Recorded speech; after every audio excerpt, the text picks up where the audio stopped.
This will be the coolest video for all of you gigging musicians out there, and is specifically geared towards those of us who are singing cover songs, but we have a limited vocal range. Now, I say us because I fall into that category, but I've got 3 methods that I'm going to share with you that's going to allow you to sing any cover song you want. We are young, heartache to heart, we stay. No promises, no delays. I'll go ahead and tell you that the 3rd method I'm going to give you, that's my preferred method. That's what I use most of the time. But the other 2 methods, they're important. They are feasible methods, so I want to share them with you as well. Also, hang around till the end of the video. I'm going to share some really important and encouraging things with you, so hang around for that because that's probably going to spark up some conversations in the comment section. Method number 1, and we've got to go ahead and break out the acoustic for this one. So this is for those songs that you can sing it perfectly. It seems to be like in your perfect range, except for those 1 or 2 parts in the song that are kind of up there and your voice cracks just a little bit when you try to hit those notes. So I'm going to give you an example here. Big wheels keep on turning, brown mirror keep on burning, rolling, rolling, rolling on the river. So as you heard, I had a very difficult time hitting those notes, the rolling part, okay? Those Proud Marys, they weren't so proud today. Now, I did hit them essentially because I went into my falsetto voice. That's not really something I want to do with this song though. And I don't want to stretch my voice to hit those notes, especially when playing a live gig. I can do those notes fine on a really good vocal day, which I don't know if I'm having a good vocal day today, but I can usually hit those notes okay, but I am straining just a little bit to do that. And if you're straining to hit a note during a gig, well, that's going to screw up your vocals for the rest of the show. That's not something that you want to do. So method number 1 here is, again, to just drop those parts down a little bit to like a lower harmony. So let's try that with the lower harmony just for those lines. Big wheels keep on turning, brown mirror keep on burning, rolling, rolling, rolling on the river. So as you can see, I just went down a little bit. Now that harmony would sound probably really good if someone else were singing the high part. So if you're doing like a dual acoustic act or gigging with, 2 or 3 other musicians and someone can hit those high parts and you're the lead singer, but you want to drop down on those lower parts there to sing that, well, that would of course blend. But a lot of you are doing this on your own. You're up there just by yourself, you and your acoustic guitar. So there's nothing wrong with just bringing that part down a little bit. What I would say to that though is just make sure you try to bring as much energy into those parts. You're gonna have to bring a little bit more energy into those parts if you're dropping it down, and energy not just vocally but also moving around a little bit. Now, another thing to add to that is before you play that song and you're gonna have those high parts, you can tell the audience like, hey, all of you out there know this song, so I need a little help with it. I need to make sure you're singing along with the chorus. And of course, a song like Proud Mary, everybody's gonna know it. So you've got the audience helping you out there. So that's a good way to get more engagement as well. Method number 2, and this is a really simple method. It's actually something I never use, so I'm not gonna spend a lot of time on it, but it is a viable method. And some of you may choose to go this route if you're not doing it already. And that's simply down tuning your guitar. You can down tune a half step or even a whole step. Now, the caveat to guitar players, if you go a whole step down, you may want to change the gauge of strings that you're using. You may want to get a little bit higher gauge or bigger gauge string there because you run the risk of having floppy strings, and you don't want to have that. But you just know that if you haven't down tuned. Again, it's not something that I personally use, but if the majority of the songs that you're doing, the majority of the cover songs you're doing, if they're kind of up there just pushing that vocal range for you, hey, you know what? Down tuning a half step or even a whole step, that could solve that problem for you across the board. A good example is the Bon Jovi song.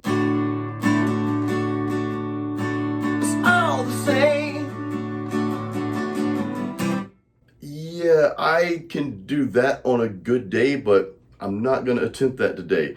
So if I were to down tune my instrument, let's say just to a whole step down, and it's not going to sound quite right because I'm going to play bar chords to pull this off, but if I were to down tune my entire instrument, it would be in this key here. It's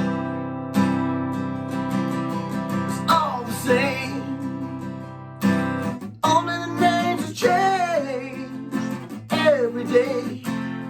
Seems we're wasted away.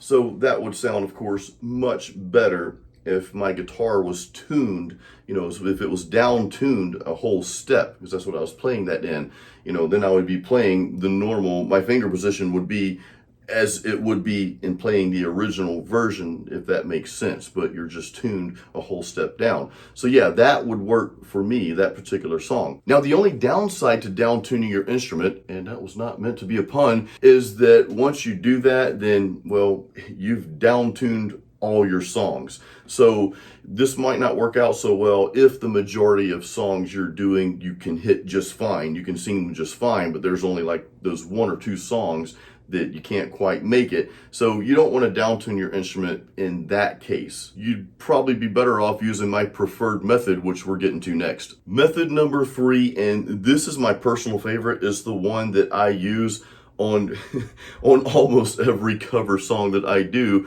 and that's because I do a lot of cover songs from the 80s during the era where people had this just phenomenally high voices. So I know I can't even come close to singing that high with a lot of these songs that I'm doing. So what I do is I just change the entire key that I'm doing this in, and I'll kind of explain the easy way to do that, but let me give you an example first. Remember yesterday, walking hand in hand, love letters in the sand. I remember just as on a vacation far away, come around and talk it over.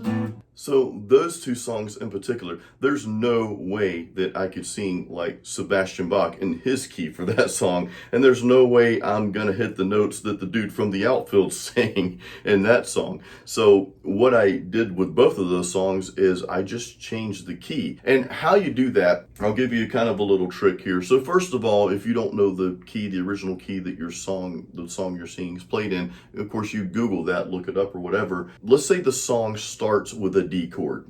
Okay? And then what I would do, if the song starts in that D chord, I would go ahead and try to sing that note of the original version, and I already know, okay, well, I can't hit that note. So what I do is I take that D and I just go to the next step, which let's try a C.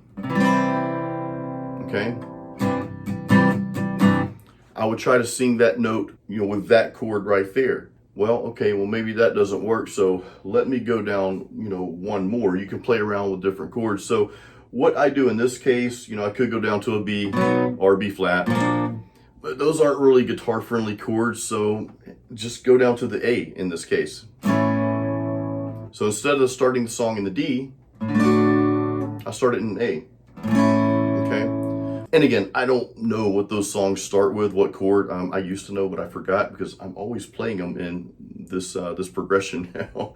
But anyway, so let's say the original starts with a D. And let's pick out 3 chords here. Let's say the original starts in D, then it goes to an A, then it goes to a B minor. But again, that's way out of your vocal range for that particular song. So you just kind of count down the chords that you're going to from the original. You can write this on a piece of paper if you want. So that D, you already know instead of starting in D, you're going to start with the A, okay? Okay, so you're starting here. All right, so the next chord in the original went from D to A. So if you're starting in A, well, what would you go to next, right? So you just count down your chords. So D,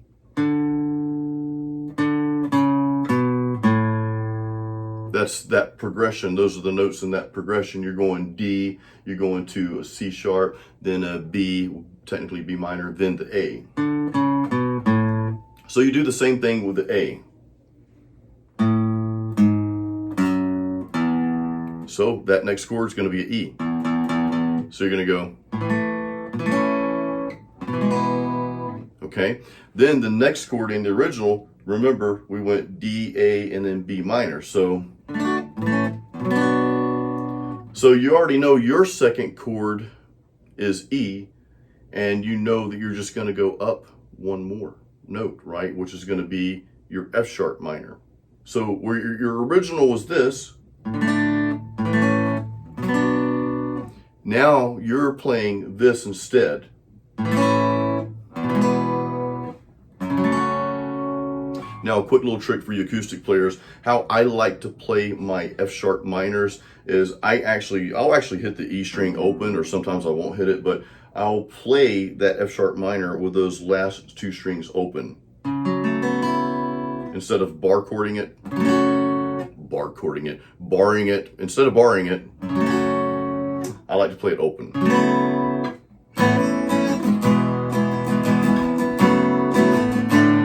So that's just a little side note there. But yeah, that's kind of how you count down. And again, if you have to write it out side by side, so you write the chords down for the song, or across that way with the lyrics or whatever, you write those chords down and then just write your new chords right below it, okay? As you're counting down, just kind of use that as a reference. I hope that made sense. If not, just leave me a comment, let me know. Jason, dude, you lost me there. But it's all about first just finding the key that fits your voice the best, okay? Now, I said if the song, one more tip here before we get into our deep discussion that we're about to get into, I said start with the first chord of the song. You may not want to start there, because then it's going to be difficult to figure out what really fits your voice the best and what you're more comfortable with. So if the chorus is the highest part of the song, or the bridge is the highest part of the song, then start with that first chord to find the chord that's going to fit your voice the best. Hopefully that makes sense. All right, now for the good stuff. Well, that was all good stuff, and honestly, guys, I hope that helped you. I hope these tips helped you, especially method number 3. I hope this helps you get out there and have the confidence to say, hey, you know what? I can now do my favorite songs. I can get out there and perform my favorite cover songs on stage. What we're about to talk about now, just briefly here, is probably one of the most important conversations that you will ever have as a vocalist and as a performer. The first thing that I want to tell you is that singing high notes does not make you a great singer. Having the ability to just belt out some super high note is awesome, it's great, but that's not what makes you a great singer, and it's certainly not what makes you a great artist and performer. All these things have to come together. I do believe that we do have some limitations there. I know this is not a popular thing to say, because we all like to say, well, just put your mind to it and just keep practicing and use these special hacks and you're going to be the highest singing high singer in the world. I just don't believe that's true. I believe we do have a limitation with our natural voices. That being said, I think we should really focus more, instead of trying to sing higher and higher and higher, we should focus more on our own authenticity and our own style, and having our own unique and signature sound and tone to our voice. That is what makes a great singer, and that's what's going to bring out the better artist and performer in you. Not that you can sing super high notes, and I'm not knocking that, guys. I'm not saying you shouldn't strive to increase your range. Hey, I'm jealous of high singers, I'll admit it. I wish I had that greater range, and I do work on different techniques to help me increase that range, but I don't ever foresee myself going from here to way up here. Now, again, that might sound a little limiting, and that's normally something I don't put out there, but I want you to understand that that high note, that ability to hit those high notes, again, it's not what makes you a great singer. That's not it. And I personally know several people that have just phenomenal ranges. They have a beautiful voice and they've got that high range, but the thing they struggle with is they're constantly trying to push that range instead of working on their tonal quality. They're just trying to sing as high as they possibly can. and it ends up sounding like just really loud, high noise. It doesn't sound good because when you start getting up there, you start to lose your natural quality, okay? You lose your natural tone because you're just trying to sing a loud, high note. And the reason I wanted to bring that up is because I don't want you to get caught up into that fetish of I've got to continuously sing higher than what I can sing. And again, it doesn't mean you shouldn't work on your range. It doesn't mean you should push yourself a little bit. I'm all for that. But just realize that you may not ever be able to sing as high as your favorite high singer. And I think you just need to be okay with that. And this way it kind of frees you from that fetish. Instead, work on your individual tone, work on your individual abilities and being more authentic, being more organic, because the last thing you want to do is sound like everybody else or anybody else. And again, that's when you get into that high singing, when these people start to sing high, high, high, high, they end up sounding like every other high singer that's doing the same thing or trying to do the same thing. And that's not something that you want. That doesn't make a great artist. It doesn't make a great singer. So I know I'm kind of harping on this, but I just felt like it's an important conversation.